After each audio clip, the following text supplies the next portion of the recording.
Speaker's Corner aboard the Villa Vie Odyssey, hosted by Kit Cassingham. Stephen Saris is going to talk to us tonight about whether personality is a disorder.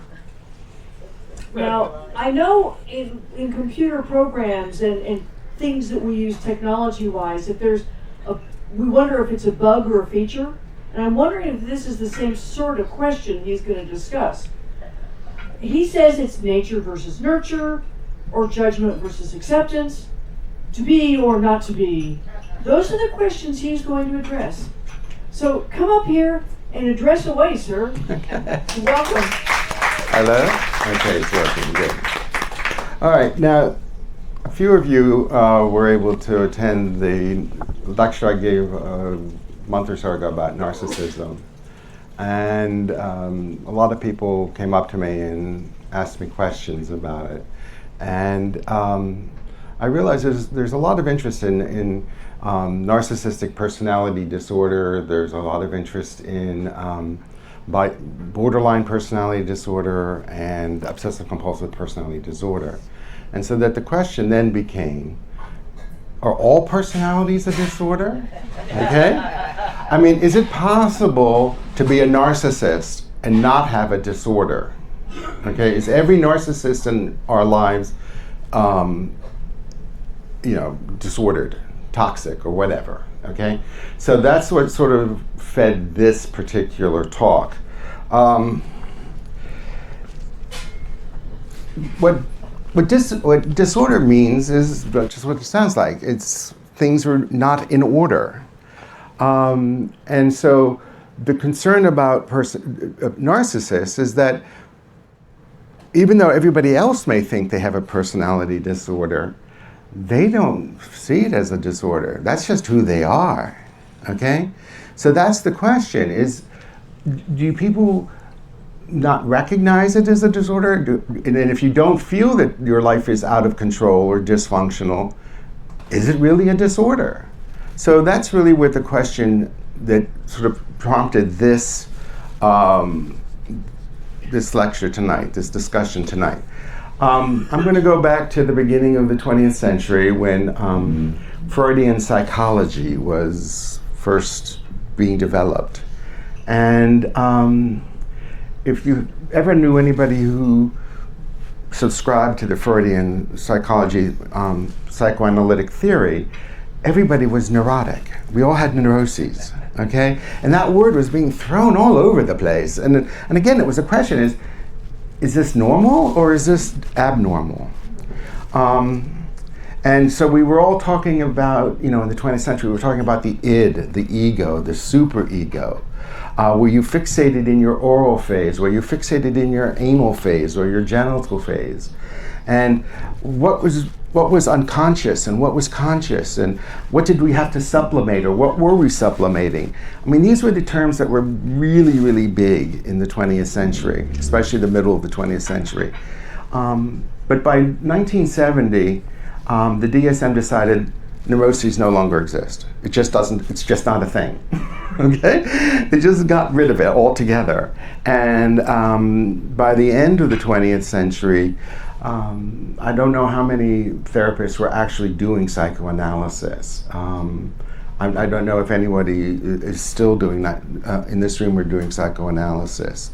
But it really sort of just fell by the wayside after the 70s. And so for the last 50 years, what's been really the hot topic is cognitive behavioral therapies, CBT. Cognitive behavioral therapy became really popular in the 50s, 60s, and 70s.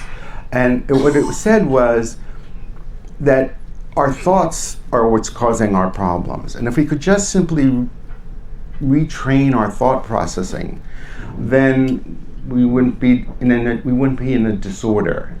But because neuroses was banished from the lexicon, we started calling everybody personality disorder, okay? And the thought was that you can't change your personality, that you're stuck with it and you just have to deal with it.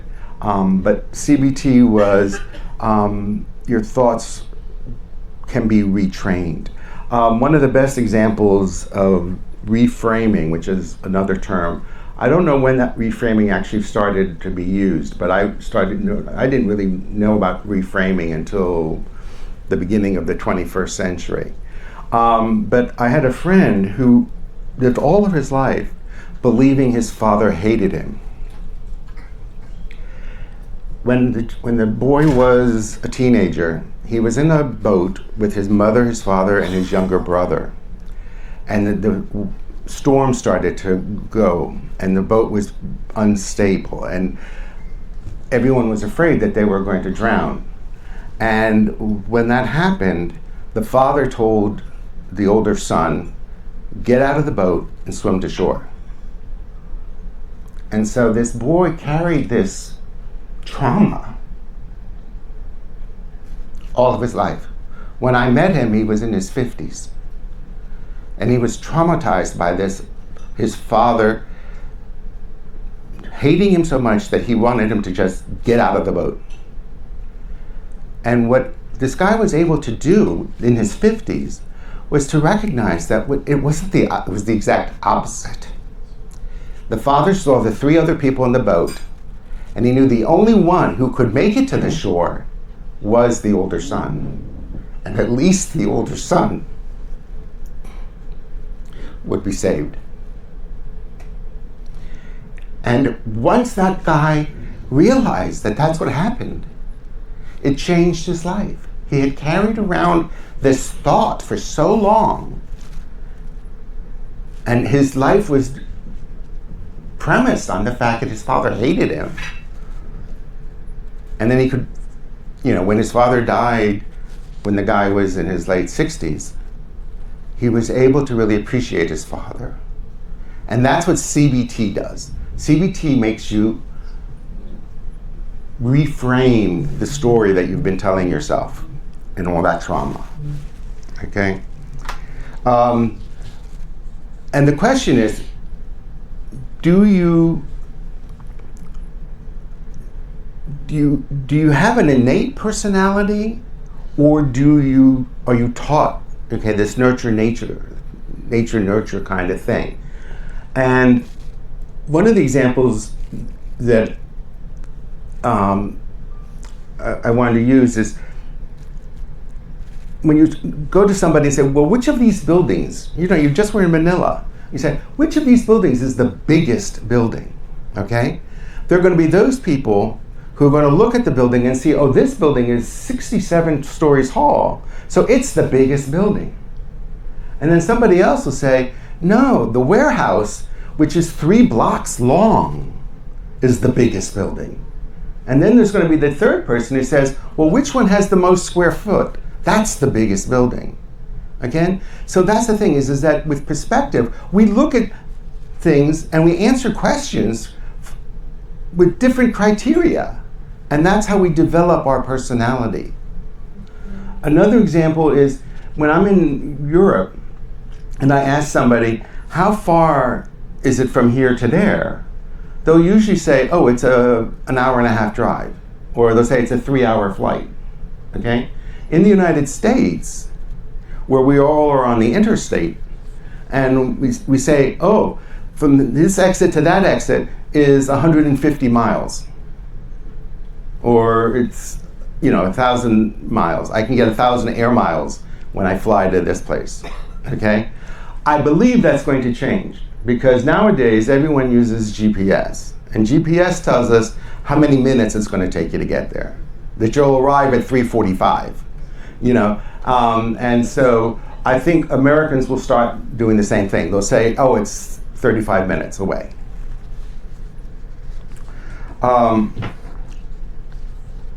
Again, I think a lot of you know that I'm a huge YouTube fan. Okay? I don't do ChatGPT, I don't do Claude or Clive or whatever who he is. I do YouTube. So I've noticed on YouTube that there's a lot of videos about MBTI, which is the Myers-Briggs type indicator, okay?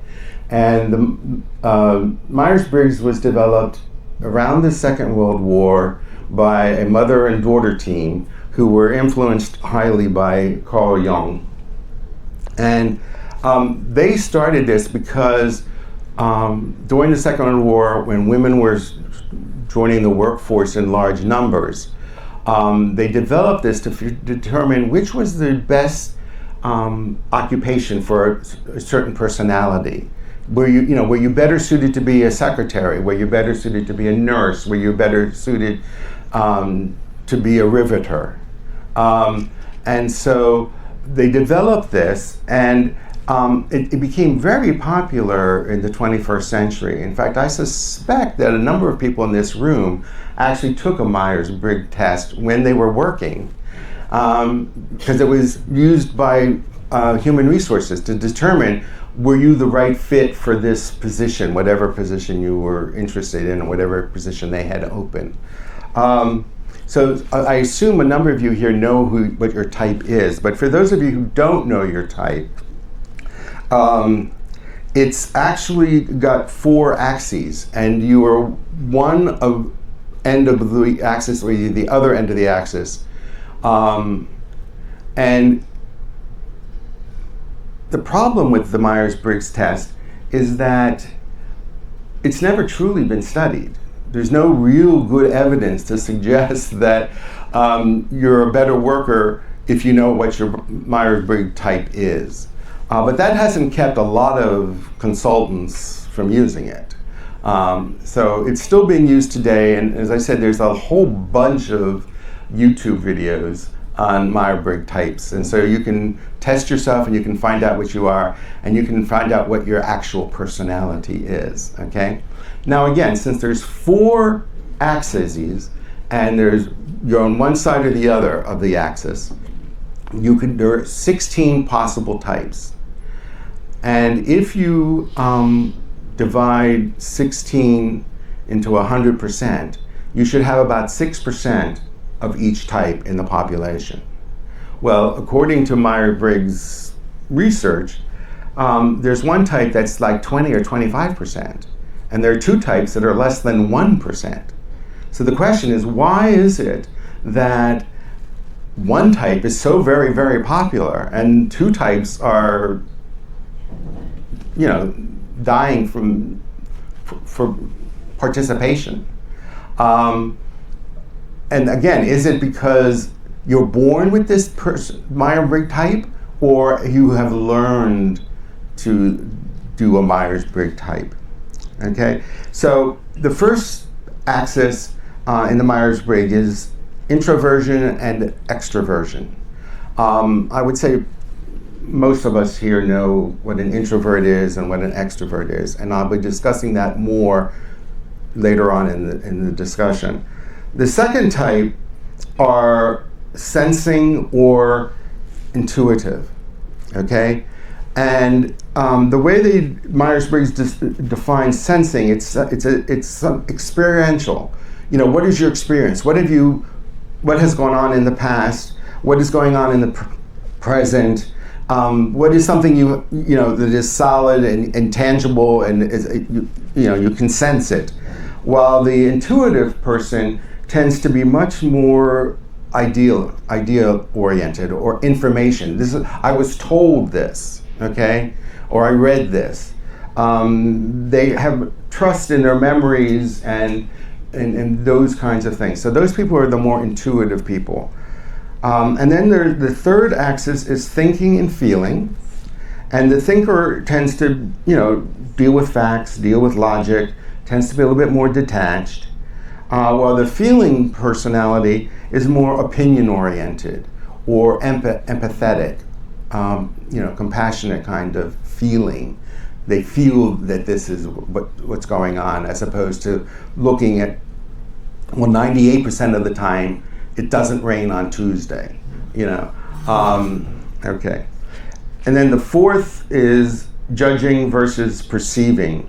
It looks hard, but the perceiving person feels it's hard. You can tell it, I can feel that it's hard, as opposed to I just look at it and say it looks hard, okay? So the judging person just looks at it, while the feeling person actually has to feel it, all right? So you can be, an introverted, sensing, thinking, judging person, or you can be an extroverted, intuitive, feeling, perceiving person.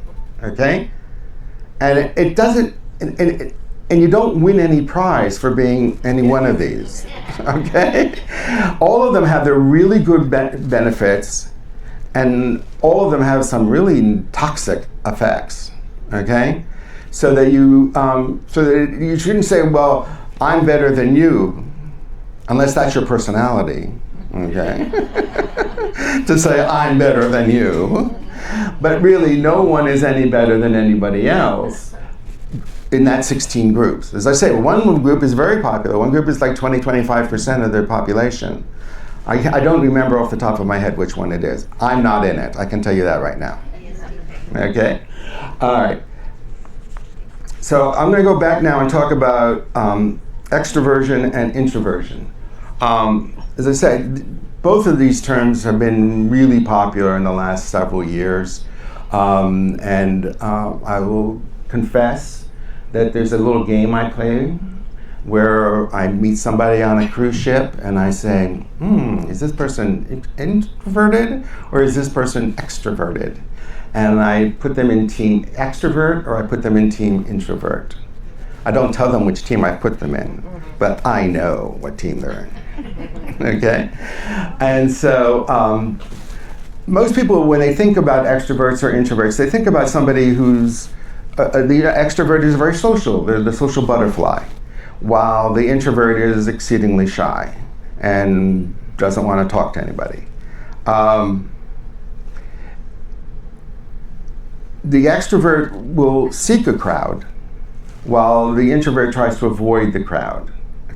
Okay, and the extrovert gets energized when they're in a large group. You know, it isn't a party if until you have a whole bunch of people making noise and dancing and having a great time. Well, an introvert, when they're surrounded by a large party, like at a wedding or at a funeral or any graduation, they're completely turned off and they get energy drained. Okay, these are the fairly standard descriptions of extroverts and introverts, and I would say probably everybody in this room gets that. Okay, but the Myers-Briggs tells us that there's a lot more subtlety to being an extrovert and being an introvert. And again, no one is any better than any other. It's just is what it is. Like there are certain people, when they want to make a decision, they look to other people, and if they've done something, they look to see who's been around, who saw what they just did. Okay, and while an introvert really doesn't care who's around when they did that, they if they win $100, that's great. If they picked their nose, that's great. They don't really care what the other person's doing. Okay, they're not other oriented. Okay, this is particularly true when it comes to guilt and shame.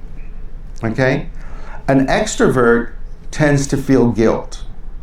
I was judged illegal. I did a crime.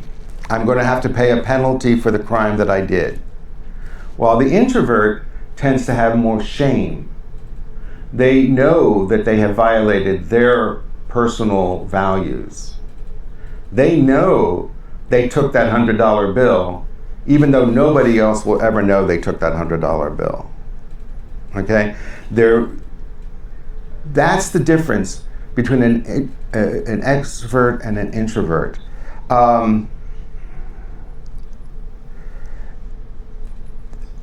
Generally, an extrovert needs validation. It's not good enough to just get an A on a test. You have to make sure that your parents know you got an A on the test. You have to make sure your classmates know you got an A on the test. While an introvert doesn't care whether you know I got an A on the test. I know I got an A on the test, and that's all that matters. All right? Generally, extroverts tend to be more social and small talk. They're able to read people and they're able to say, this person likes to talk about the weather. This person is a sports fan. This person takes great vacations, and we'll talk about that. While the introvert couldn't care less on what other people do. But they're really interested in knowing how other people think. What do you think the other side of the moon looks like? Okay? That's a very, it's not that they're not interested in what you do and say, but they really are more interested in what kind of problems are you solving, and should I be solving those problems as well? Okay? That's a much more introverted thought process. And that's the kind of stuff that the Myers-Briggs is testing for. When it comes to love, extroverts tend to be more conditional. Look, I made you breakfast. I bought you a ring. We have great sex. Okay? While the introvert says, I like you. I like everything about you. And I want you to like everything about me. Not because I made you breakfast, not because I bought you a diamond ring, not because we have great sex, but because I'm me and you're you. Okay?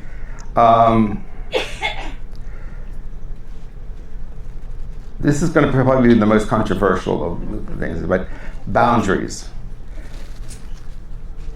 Extroverts, not so good with boundaries.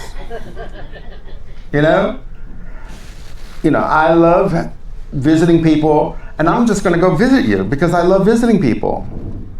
And not really think about, but when you visit me, I can't clean my house. I have to make sure that I have cookies and milk so I can entertain you when you come.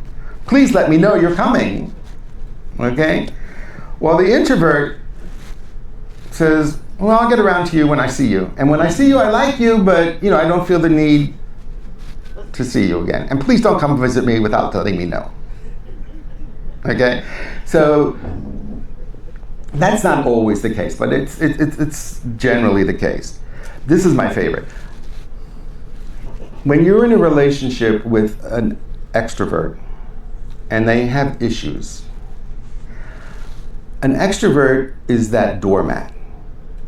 They will do whatever they think you want. They will give up their lessons. They will say yes when they mean no. They'll be the doormat. While the introvert will be the close the door. No, you're done. Okay? The extrovert tends to be more interested in listening to your sorrows. Oh, how are you feeling? Yeah, that really is terrible. I'm so sorry about that. While the introvert says, yeah, I had an experience like that, and this is what I did to help you. So they offer advice and help, rather than just sitting and listening and absorbing your need for letting go. As far as work is concerned, generally the introverts are better at sales. They can read people. They say, you need this new car. It has this fancy gadget. It has 17 cup holders. You need this car. Okay? While the introvert generally works better as the inventor. They're the one who decides, I like 17 cup holders, so I'm going to develop a car with 17 cup holders in it. As an employer, the extrovert tends to be more consensus. We're all going to get together and we're all going to come up with a solution and we're all going to do it together. Yay, team! While the introvert is more, I've thought about it, this works in my mind, so we're doing it this way. Okay? In politics, the extrovert is considered the opportunist. Okay, they do the public polls, they do the consumer polls and all that kind of stuff, and they say 98% of the people vote for this, and so even though I think it's a crazy idea, we're going to do it. Okay, while the introvert says, I recognize that 98% of the people think they do this, but just because you jump off, 98% of the people are jumping off a cliff, I'm not jumping off a cliff. I'm going to do it this way. Okay? So that the politician can either be the opportunist or they can be the self-centered person. Loneliness is a really big problem that has been identified in the last couple of years. And it's in all age groups, particularly in the elderly, but also in the teenage groups, loneliness. And this is where people don't get the difference between an extrovert and an introvert.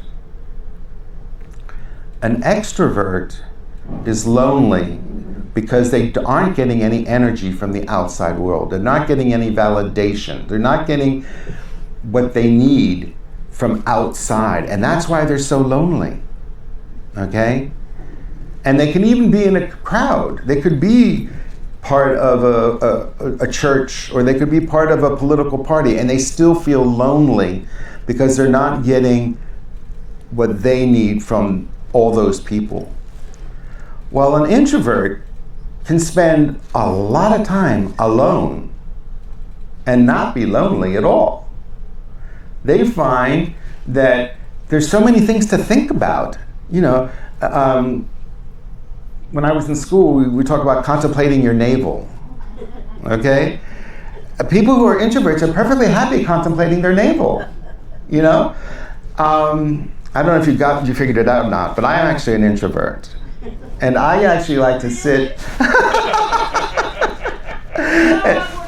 Nobody would have. I like to just stare at the wall. I mean, I do. I do it much less now because that's something I don't like about myself. So I actively try to be more sociable. Okay, so that introverts can feel lonely because they're not meeting their goals as being sociable. Okay? I mean, there are people, and I suspect they're in this room, who say, I'm going to make an effort to have lunch with somebody today. I'm not going to eat lunch alone. Okay? I'm going to go to the library and I'm going to play cards with a group of people because I'm spending too much time alone. Okay? So that introverts can feel lonely as well because they're not meeting their personal needs. Okay? And when it comes to housing, the extrovert is keeping up with the Joneses. Okay? While the introvert is, my home is my castle. Okay? It's a different perspective of what is the purpose of a home. Okay? And that's how you can tell the difference between an introvert and an extrovert. The grand gesture tends to be the more extroverted person. Okay? When somebody does the grand gesture and nobody knows they did a grand gesture, the extrovert doesn't, well, what was the point? Nobody saw me come on my white horse, on my white charger, and save the damsel. Well, the introvert said, okay, I saved the damsel from distress. Next. Okay? They're just, they did what they did and they're moving on. Okay? So that's what the MBTI is trying to determine in the test. Whether it works, whether it has any point, it's making a lot of money for people on the YouTube channel. Okay, so I guess it has some purpose. All right. So the question then becomes, once you've identified this person's personality, you know this person is a ESTP. Okay? What do you do with that information? Okay? Generally, what I recommend is that you just accept the fact that that's what they are. Okay? And so that you understand that, and you just say, well, of course, if I say I want to go to Manila, and I want to do these things in Manila, or I don't want to do these things in Manila, you just say, well, of course, these are things that an ESTP would like. Well, I, being an INTJ, would like something else. Okay? And you just have to accept it. To try and make somebody who is one type to turn into another type is pretty much a hopeless task. Okay? And this brings up the whole idea of expectations. If you expect a person who is introverted to become extroverted, you might as well just beat your head against the wall. Okay? Expectations just don't work. And that's why I personally believe so many relationships die, is because we cannot accept the person we're actually dealing with, and we expect them to change. And when we've been married for X number of years, they haven't changed. They're the same personality that they were when we got married. So obviously we have to get divorced. Okay? And so that's where it's really a problem. Okay? Now, sometimes you have to set boundaries. Now, again, on YouTube, you always have to set boundaries. There's just no question about it. Boundaries is the thing. And the thing to remember is that boundaries are not punishment. Okay?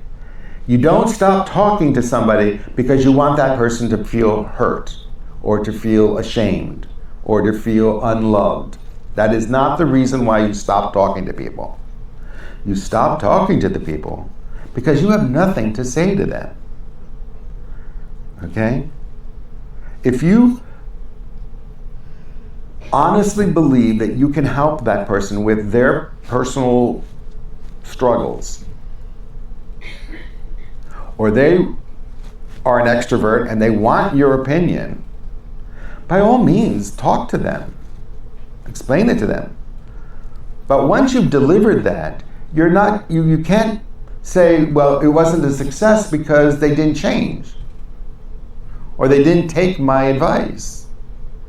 Okay?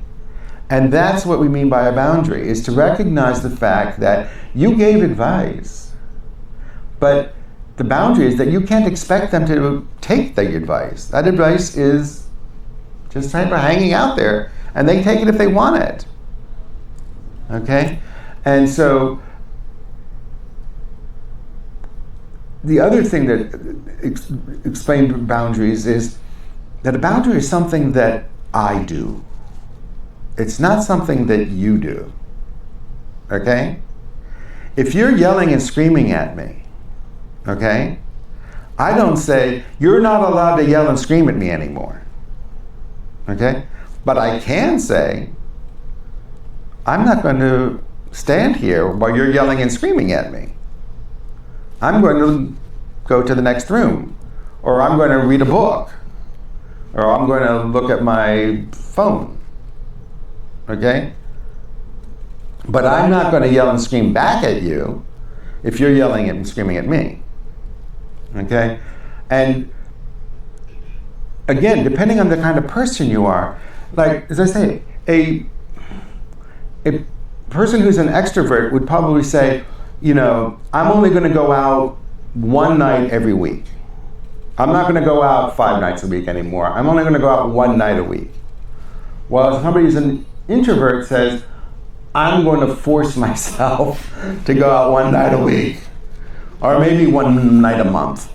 I think that's a better boundary. Okay?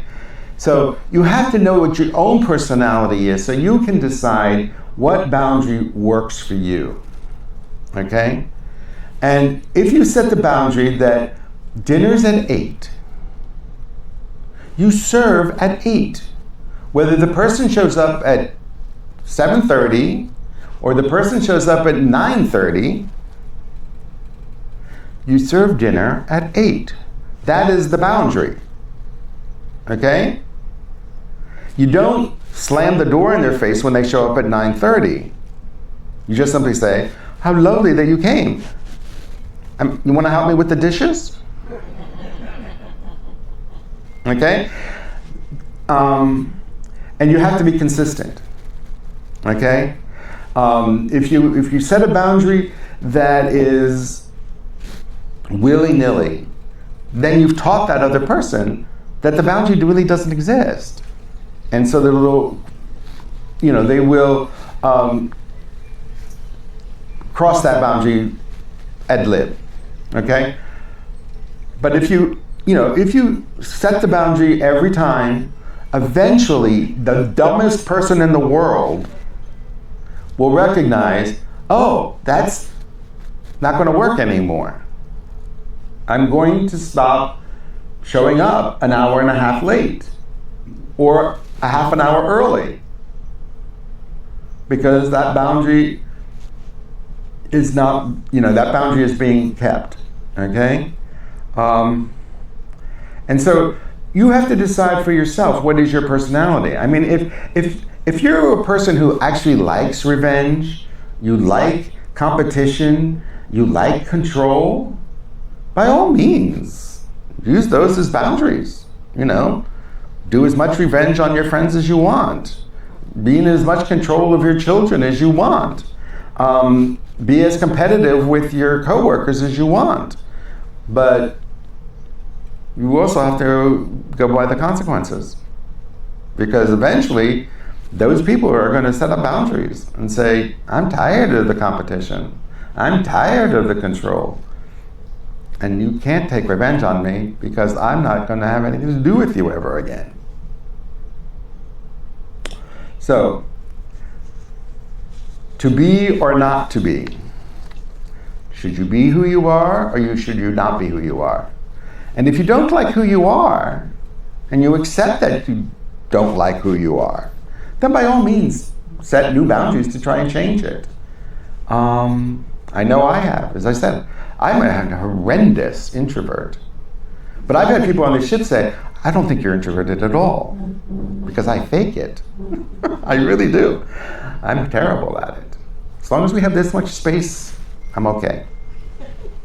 But once I'm in that, you notice I never sit in any of those seats. I always sit way over there, because I'm an introvert.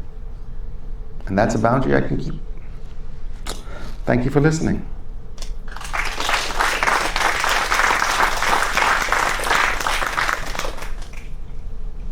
So will you take questions? Okay. Okay. We'll have microphones roaming the room. Wait for the microphone. That's your boundary. A rule. Susan will on top of everything I know. Go for it, Asha. I've got a comment, of course, rather than a question. In 1980s, it became very popular in Australia to help children when they were 15, 16 to choose their subjects that they might do well in secondary school in order to establish what they might do after school. And Myers-Briggs was one of the tools that was used. And the Archbishop of Melbourne, who subsequently went to jail for abuse of boys, banned it because he said it was anti-Christian or anti-God, because God gave us this personality and you just had to accept it, and it didn't matter what you did, it wasn't going to change. Now, in my personal experience, that's not true. It is true, like none of you will be surprised that I got 0 on the feelings when I was 19. By the time I was 55, I got a 3. I think my husband was an introvert, but he had been taught to use some extrovert skills while he was at school. Because he was crippled by polio and he used calipers and crutches to walk at. The people at school said to all of them, all these children, people are going to stare at you. That will either make you withdraw or it will make you engage people. And so he learned to engage people. Yeah, that's the thing. Is that the advantage of knowing what your personal personality is that you can either enhance the strengths or correct the deficits. As I say, all personality types have strengths and deficits, all of them. We have a question back here. Stephen? Okay. Couple of things. One is I think that some of the skew in the Myers-Briggs is based on people's choices of how to answer a question, and I think that 25% are people answering questions the way that they believe is the right way to answer, as opposed to honestly saying what they believe. And then the other thing was that my observation in college was that you could change your personality based on the expectations of people around you. I had a period where I was depressed during my, towards the end of my first semester in college, and people around me came to expect that. When I tried to change that, it was very, very difficult to do so because the expectation of the people around me was that don't ask him, he's not going to, it's not fun, things like that. And I changed schools in order to have a fresh start and intentionally went out with a smile, went out positive, and was able to skew myself more towards one side of the scale than the other. Yeah. Yeah, I did not mention imposter syndrome. Imposter syndrome is very big nowadays. And there are a lot of people in the world who are praised for being terrific, being smart, being charming, being athletic. And yet inside, they don't think they're that smart.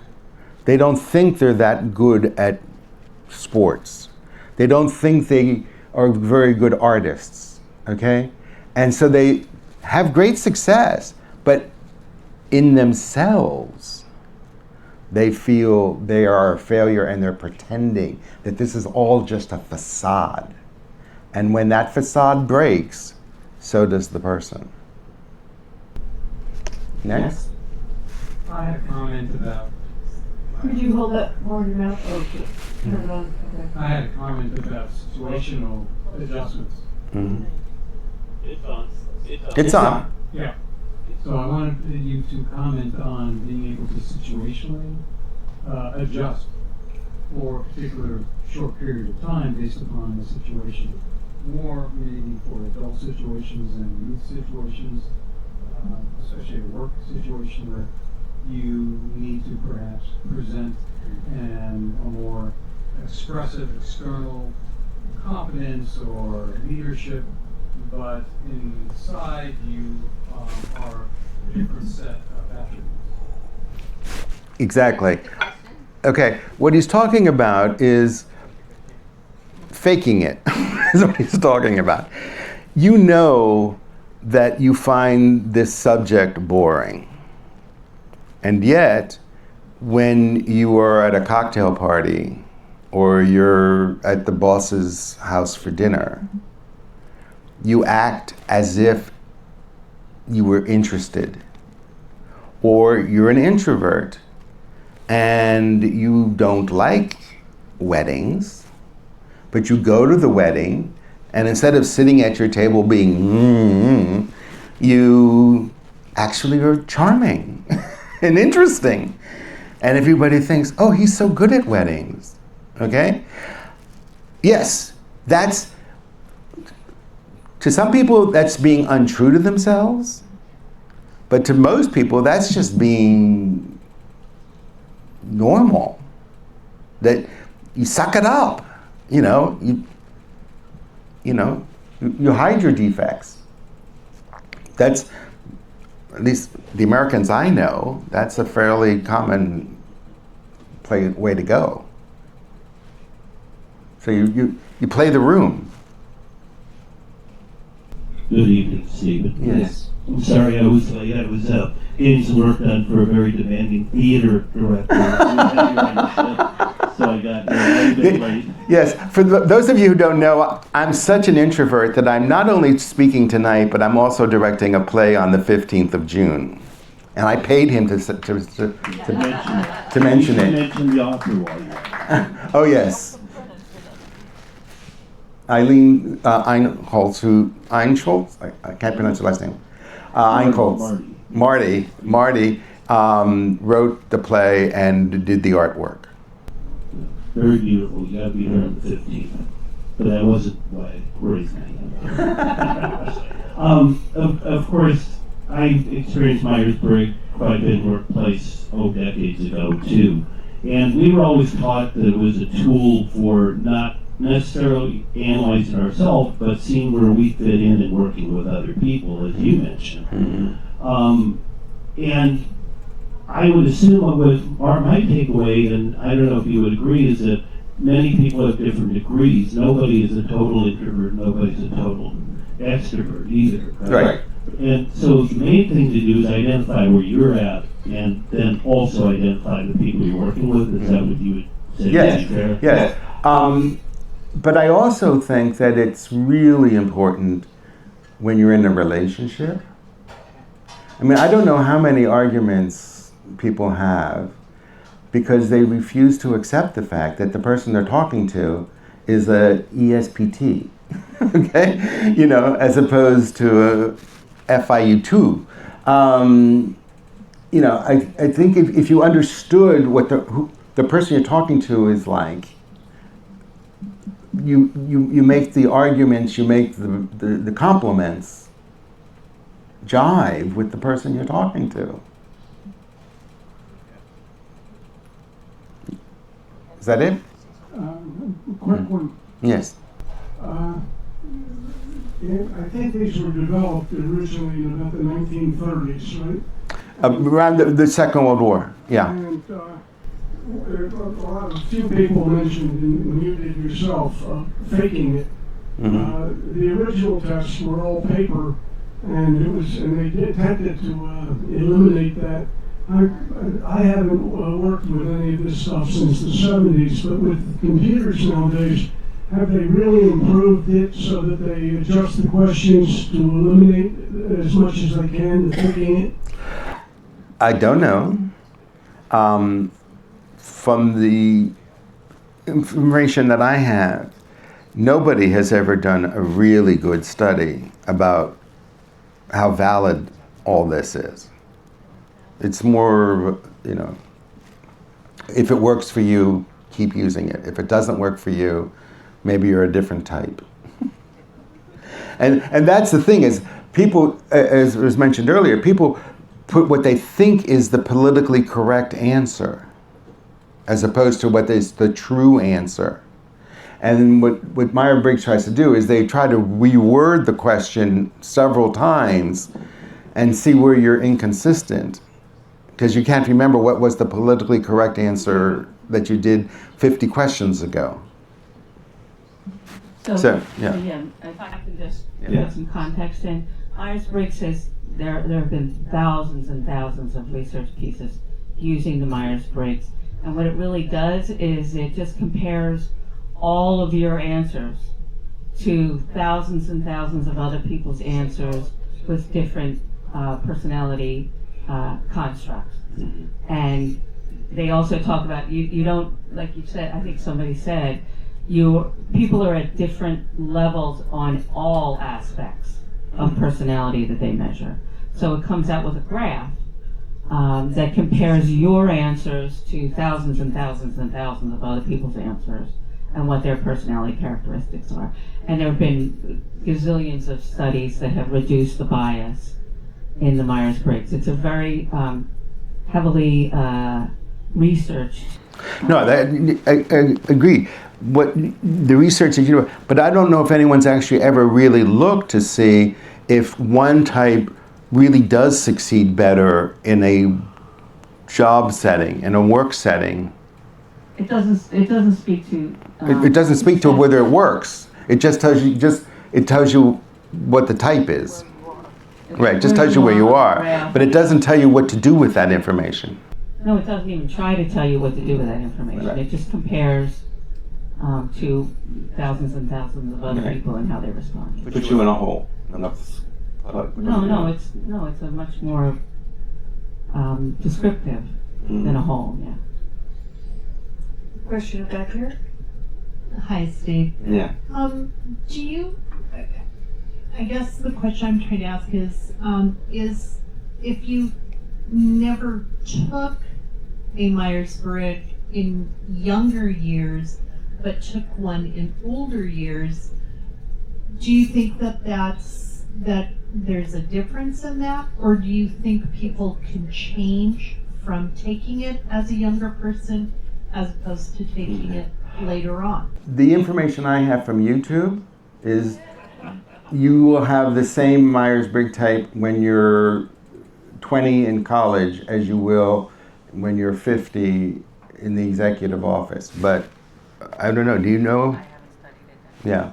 I'm not, what they tell you is it doesn't change. At least on YouTube, that's what they say. It doesn't change. Where you are on the spectrum, like between introverted and extroversion, can change. So like, when I took it at 18, I was very extroverted, and then at 28, I was a little bit less. So you are still an extrovert, but you can change where you are on the spectrum depending on what happens in life. Okay. That's the same experience I had. I always thought I would. Oops, they've cut me off. I guess I'll use my time. No, I always thought I was an extrovert. I really did. What I really was a narcissist. But I thought I was an extrovert. And then I had a nervous breakdown. And then I realized I don't like people. Okay. And so now I'm an introvert. Okay? So yes. Okay, so I mean, yes, I agree. I think people who knew me when I was in high school, I was a drama queen. I really was. But now, give me a nice hole to nestle in. Got another question back here, Steve. So I was just wondering, if we'd taken these tests a long time ago, are they someplace that you can go back and take a look at it if you forgot what it was you were? I suspect so. As I say, there are a number of places on YouTube where you can do an MBTI test on yourself. No, but I was just wondering, is it filed somewhere? I'm over here. Is it filed somewhere? Is that information? Oh, you're over here? Okay. Over here. Okay. Is that information somewhere? Yes, you know, there is a permanent record. You know, we put these things on your permanent record. No, I suspect if you did one at an employer, I would assume the employer keeps that information, don't they? I mean, I don't know. I never worked for a large corporation. That's assuming the business is still in business. Yeah. But then that's a lot of information about personality. I doubt there's a record of it. Yeah. Okay, so it's not there that it can be. No, but I want to know what it is. But on the other hand, you've got all of this data on all of these people. Okay, so anecdotal. The question or the comments over there were about, can you answer wrong or correct what you think is correct? And so we did Myers-Briggs, and then they switched over to Insights, which is very similar but red, yellow, blue, green answers. And we've done it quite a few years in a row. And last year, coming up to retirement, I decided I was going to answer exact opposite of what I wanted to answer on every question and see how I could skew where I was. And when it came back, it was 100% what it had been every year prior to that. So I just found that fascinating because I tried my hardest. So. Very good. All right, any more questions? Should we let Steve go back to his home? Don't forget June the 15th, because I'm also a narcissist. So be sure you show up on June the 15th. For Marty Eichholz's For Marty play. Eichholz's play, yes. Oh, Marty's left. Okay, she was here for a little bit. Okay. Yeah. All right, Thank you very much, Stephen. Great questions, great information that you've shared with us. Thank you.